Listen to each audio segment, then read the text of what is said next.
নমস্কার সবাইকে, প্রতিমা ভেজ কুকিংয়ে সবাইকে স্বাগতম। আজ আমি তোমাদের সাথে কাঁচা আমের টক মিষ্টি আইসক্রিম রেসিপি শেয়ার করব। এখানে আমি 2টা কাঁচা আম নিয়েছি। আম 2টা মাত্রই গাছ থেকে নিয়ে আসলাম। এই আম 2টা আবার ছিলে পিস পিস করে কেটে নিয়েছি। কতটুকু পিস করে কেটে নিয়েছি সেটাই দেখাচ্ছি। তোমরা চাইলে আরও ছোট বড় করেও কেটে নিতে পারো, সেক্ষেত্রেও কোনো সমস্যা নেই। এবার নিয়েছি ব্লেন্ডার জার। এই জারে এবার কেটে রাখা আমগুলো দিয়ে দিলাম। এবার দিয়ে দেব পরিমাণ মতো জল, তারপর ব্লেন্ড করে নিতে হবে। ব্লেন্ড করে নেওয়া হয়ে গেছে। এবার দেখাচ্ছি কতটুকু পরিমাণে ব্লেন্ড করে নিয়েছি। খুব ভালো করে ব্লেন্ড করে নিয়েছি। এবার এই আমগুলো ছেঁকে নেব। একটা বাটি নিয়েছি, বাটির উপর ছাঁকনি রেখে এবার ব্লেন্ড করে রাখা আমগুলো দিয়ে দিলাম। তারপর চামচ দিয়ে নেড়ে নেড়ে আমগুলো ছেঁকে নিচ্ছি। আম ছেঁকে নেওয়া হয়ে গেছে।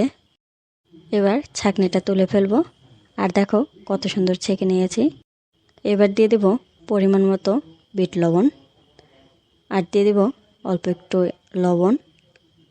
এবার দিয়ে দেব চিনি। এখানে আমি 3 চা চামচ চিনি দিয়েছি। মিষ্টিটা তোমরা তোমাদের পছন্দ অনুযায়ী দেবে। যেহেতু কাঁচা আমের আইসক্রিম, তাই আমি একটু সবুজ কালারের ফুড কালার ব্যবহার করলাম। এতে করে আইসক্রিমটা সুন্দর দেখাবে। তোমরা চাইলে অ্যাভয়েড করতে পারো। ভালো করে মিশিয়ে নিয়েছি। এবার এগুলো চুলায় জাল করে নেব। এখানে একটা প্যান বসিয়ে দিয়েছি। এবার আমের গোলানো দ্রবণটা দিয়ে দেব। আস্তে আস্তে পুরোটাই দিয়ে দিয়েছি।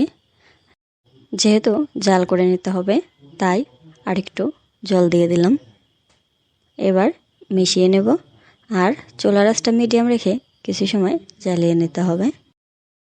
জাল করে নিতে নিতে যতটুকু বাড়তি জল দিয়েছি, সেই জলটা যখন শুকিয়ে যাবে তখনই নামিয়ে নিতে হবে। এবার একটু নেড়ে দেব। আর খেয়াল রাখতে হবে খুব বেশি যেন ঘন না হয়ে যায়। এবার আরেকটু নেড়ে নিচ্ছি। আর খুন্তি দিয়ে দেখাচ্ছি কতটা ঘন হয়ে গেছে। এবার নামিয়ে ঠান্ডা করে নিতে হবে। নামিয়ে ঠান্ডা করে নিয়েছি। এবার আইস পট নিয়েছি। এবার আইস পটে ধীরে ধীরে ঢেলে নিতে হবে। আর সবগুলোতেই সমানভাবে ঢেলে নেব। তোমরা চাইলে আইস পট না নিয়েও যে কোনো গ্লাস বা অন্যান্য কিছুতেও এই আইসক্রিমটা বানিয়ে নিতে পারো। সেক্ষেত্রে অবশ্যই ফয়েল পেপার দিয়ে ঢেকে দিতে হবে। তা না হলে কিন্তু আইসক্রিমটা সঠিকভাবে জমবে না। আমার এই আইস পটে যেহেতু ঢাকনা আছে, সেই কারণে আমি আর ফয়েল পেপার ব্যবহার করলাম না, শুধুই ঢাকনাটা লাগিয়ে দেব। একটা ঢাকনা লাগিয়ে দিলাম। আর একে একে সবগুলোতেই লাগিয়ে দিতে হবে। ঢাকনাগুলো অবশ্যই খুব যত্ন সহকারে লাগিয়ে নিতে হবে। সবগুলোর ঢাকনা লাগানো হয়ে গেছে। এবার ডিপ ফ্রিজে 10 থেকে 12 ঘন্টা রেখে দিতে হবে। 10 থেকে 12 ঘন্টা রেখে দিয়েছিলাম। এবার আইসক্রিমটা কেমন হয়েছে সেটাই দেখাবো। একটা আইসক্রিম তুলে দেখালাম। আর দেখো কত সুন্দর আইসক্রিম হয়েছে। এবার একটা প্লেটে নামিয়ে নিলাম। আর একইভাবে আরেকটাও বের করে দেখাবো আইসক্রিম কেমন হয়েছে। আর দেখতে কিন্তু হুবহু দোকানের মতোই হয়েছে। আর খেতেও কিন্তু অসাধারণ হয়েছে। এবার এখান থেকে একটা আইসক্রিম তুলে খেয়ে দেখাবো কেমন হয়েছে। আইসক্রিমটা খেতে অসাধারণ হয়েছে। এই কাঁচা আম থাকতে থাকতে তোমরাও একবার এরকম কাঁচা আমের টক মিষ্টি আইসক্রিম বানিয়ে খেয়ে দেখবে। আশা করি খুবই ভালো লাগবে।